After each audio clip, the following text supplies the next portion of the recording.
Welcome back to Module 6, Charts and Data Visualization. That's right, we're going to make some charts today, and hold the front door. If you're intimidated, don't be. If you've ever pulled up the menu inside of Excel or Sheets, you might be a little bit overwhelmed by all the options for charts. But really, 90% of what you're going to be doing in most use cases, line charts, bar charts, maybe even pie charts. A lot of people swear against those, but we're actually going to do that first and foremost. Why? Well, the whole reason behind data visualization is to make things easy, to make things simple, to know what's going on inside of a spreadsheet.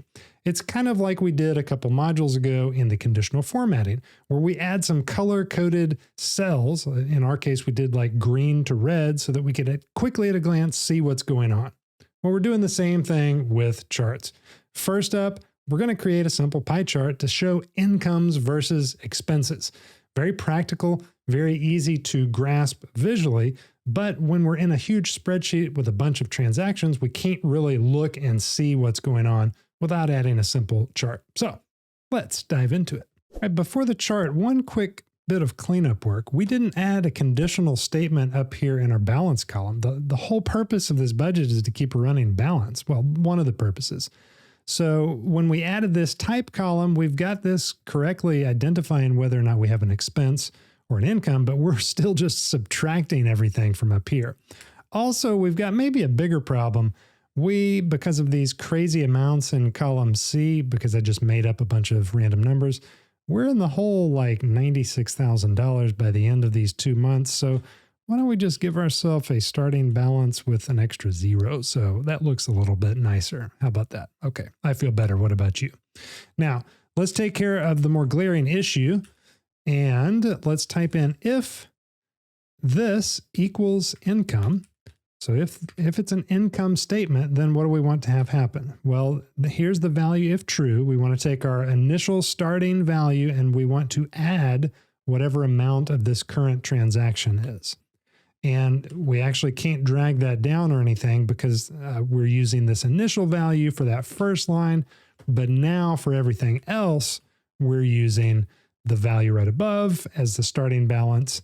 And we're going to go if, same thing, if this equals income, well, then we're going to take our previous balance and we're going to add to it whatever this line is. And if it's not income, then it must be expense. So we're going to take this and we're going to subtract that line, okay?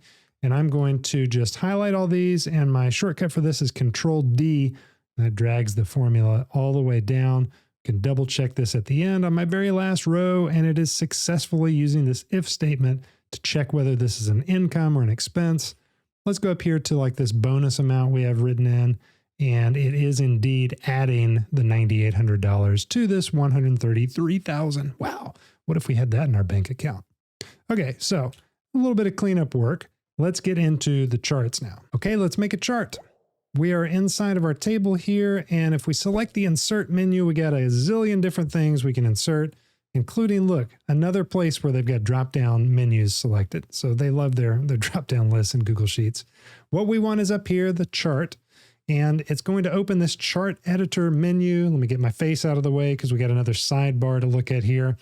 And we have several different things to select here in the setup part of it. And then we have other options here in the customization where we can select things like the format of our chart. Okay, let's do setup first. And the first thing we want to do is change this. Again, there's a ton of options in here, but you're really not going to use many of them. Column, bar, line, pie. We're going to do pie today. Those are the most popular that you can use for most things because what we're worried about is very simply and concisely displaying something useful. And this right here is definitely not useful. What is this kaleidoscope? Oh my goodness. So here's what's going on. Moving down the sidebar, it's trying to guess the data range we want to use. And it's kind of right, but ultimately wrong. It's selecting columns A, C, and G. Let's just bring in all the columns. So we can type G101 right here. And now we'll have all of our columns available in our full table right here from date to balance.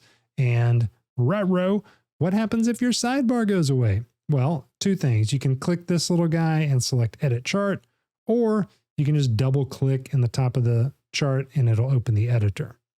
Okay, so now we've got for label options, all of the different headers from that top row in our table where we can select one of these to look at.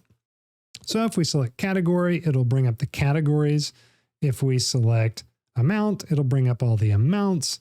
All of these are useless for us right now. What we want is type, because that's where we hit income or expense in column F, right? So we just want to compare how much income we have versus expense. And here, what's going on? It's still taking every single one individually. So we click this aggregate button, and now we have everything aggregated. So we've got expenses in the blue, income in the blue and expenses in the red, which incidentally, this is not good. Hopefully it's the other way around, more income than expense, but we're using crazy dummy data, so bear with us. Immediately now, we are brought over to the Customize tab to customize our pie slices. We'll go ahead and do that since we're here. Let's just change the color of this. I don't know, we'll do this kind of muted red. Distance from the center, if we want it to pop out, we can pop it out like that. I don't think that looks good at all, so I'm going to use 0. And then we're going to change income in the same way. There's not tons of customization that we can do, as you can see here. Actually, let's put a green. We'll use green for income. And same thing, we could pop that out if we want. I don't know, let's leave it like that. Looks like Pac-Man, that's pretty cool. Let's go through all the options here in the Customize menu. The first one is chart style. So we could create a dark background if we wanted, and let's just do that. Got a dark background. We can change the fonts, which, come on, Google, why are these the only fonts that I can use in a chart? This is silly, but this is what we're stuck with. For whatever reason, we don't have access to all of them. We've just got these basic ones. I don't understand it. Chart border color, let's just match that to our background. If you click maximize, it'll do exactly what it says and just make it giant. 3D makes it 3D. I don't like either of those, so I'm going to leave it just like it is. The next area is pie chart itself. We can make it a donut hole if we want. I think that looks kind of silly. Border color, another spot for that. Slice label, we can label this and we can put the label right there in the slice, or we could put the value in the slice, which I like to do. Curiously, the format is not great here. So let's see if I can put a $sign. I don't know why it's got a zillion zeros over here. That's weird. Formatting leaves something to be desired here. And now that we've got the value, which we could have done percentage in value or just percent, now we can change the text on that. Let's just put that to white also. Title and chart subtitle. If we wanted to change this type of transaction, we could type something there for the title, change that to white, subtitle, income versus expenses. Unnecessary for our purposes here, but just showing you all the options and what it does. And then down here, we've got the legend itself. So we could change the position of the legend if we wanted to put it over here on the right. Let's change the color to white so we can see those a little bit better. Put it on the top if we want. Doesn't look great. Let's leave it on the bottom. How about that? And those are the customization options. This is how we customize a chart inside of Google Sheets.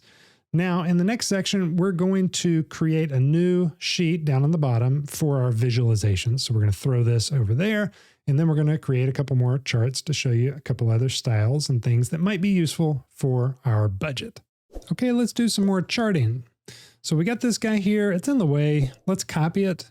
Clicking here, we can select copy. Let's create a new sheet.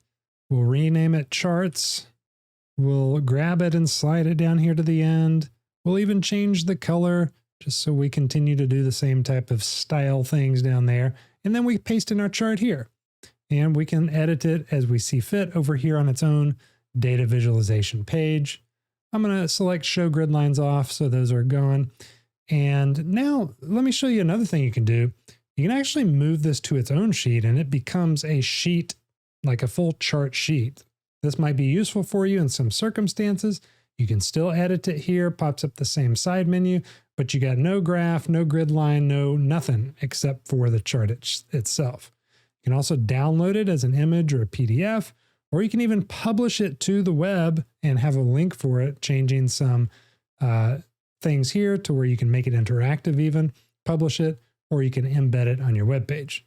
We don't want any of that though. And in fact, let's come over here. We'll select copy. I'll leave that there just so it's still there for you.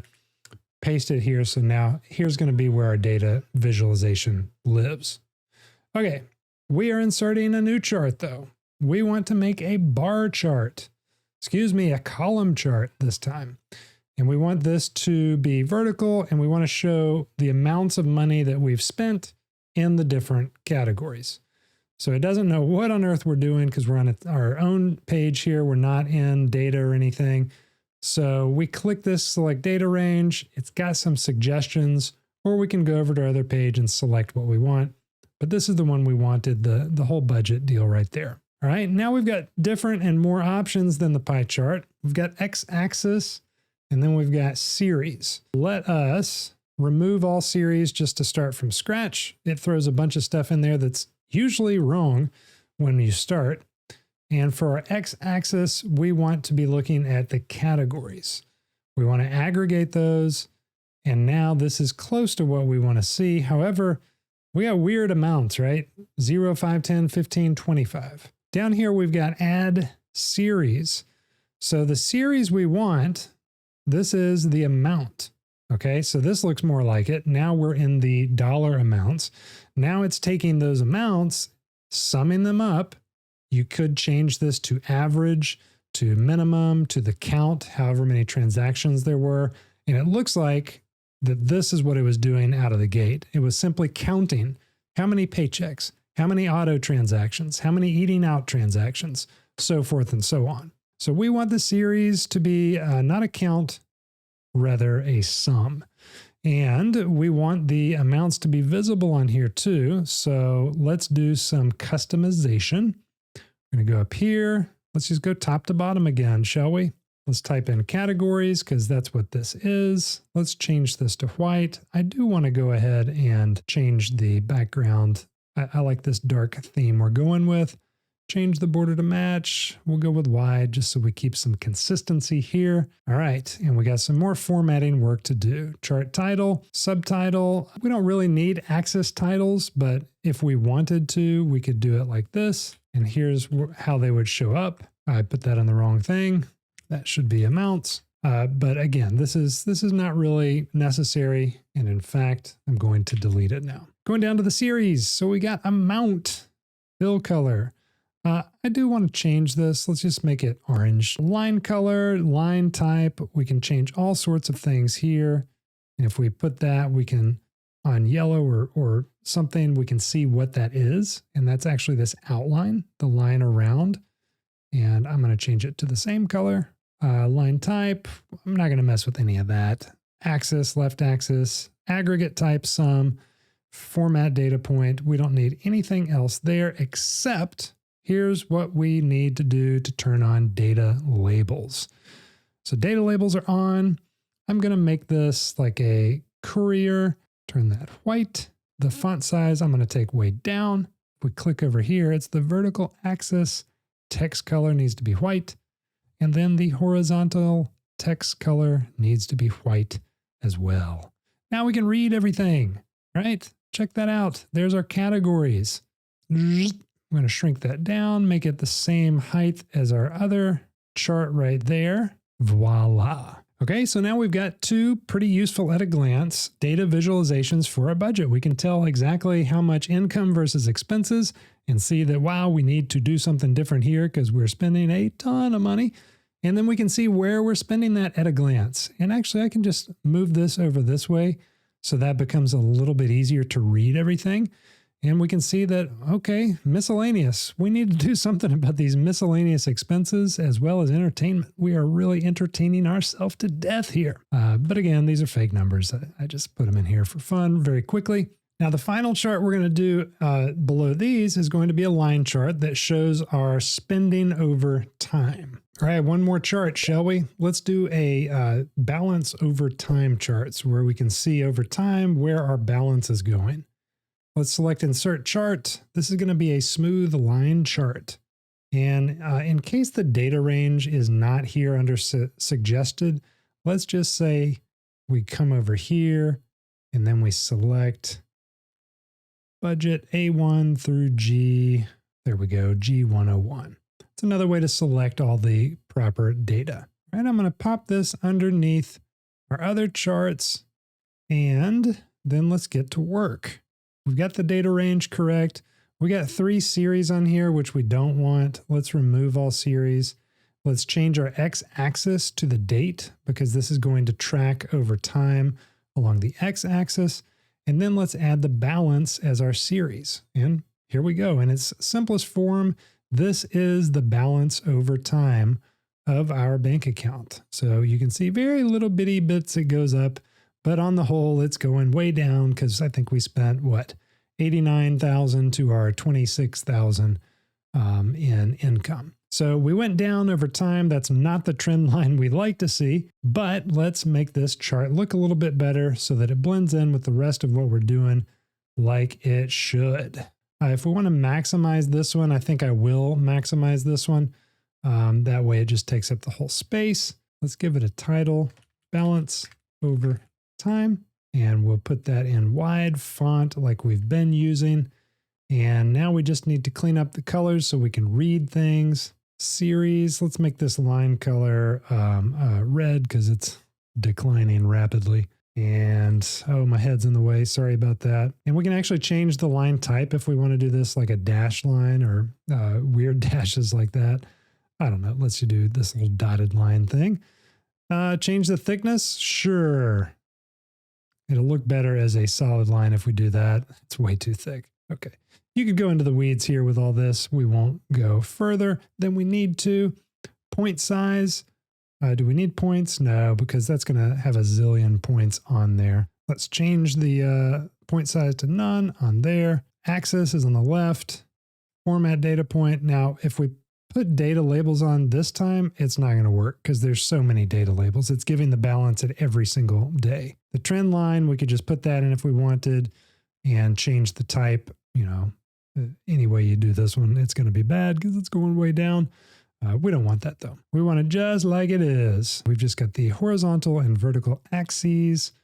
We're going to change those so that we can read them by putting the text color on white for both of them. And I think that that's about it. Here's grid lines. We haven't done these before. If you wanted to add minor grid lines and change the color of those for some reason, you can do that here. You could make them kind of faintly colored like this. Major ticks, that's along the bottom. I'll make it so you can see it in this yellow down here. You can barely see that. We don't want those. And then minor ticks, same thing on the bottom. We don't need any of that. In fact, we don't need really anything. Let's turn all those off. That looks better. And the final thing that I'll do is I'll select a cell back here and I'll just Control A to select all. Then I'm going to go up here and make that our same color so that it blends nicely in. Okay, so we got our little dark mode sheet of charts here. One more thing, I'm going to select all these cells and just delete those rows. That way we can't scroll down further than we need to. And over here, we can't scroll right further than we need to. So it's all contained just right here in this viewable area. Stick around. There is Module 7 coming up where we're going to do a little sneak peek at some more advanced things using Google Apps Script. Now, this is for the geeks out there for sure, but also it's extremely powerful if you learn just a little bit. This is where we can use programming to actually code in things that we couldn't do natively in our spreadsheet. So we can do things like add events to our Google Calendar. We can email people. We can trigger things to happen based on certain conditions in our spreadsheet. It takes automation to another level. It's very fun to use. I enjoy teaching the basics of it as well. That course will be coming up in another course offering, but I'm going to give you a sneak peek of it in Module 7 next. Again, check that out. I hope you will. If not, thanks so much for sticking around through this course. Hope you've learned some useful things. If you wouldn't mind to leave a testimonial, I would be eternally grateful for that. It helps me get the word out, grow my channels. Thanks a bunch. Have a great one, and talk to you in the next one.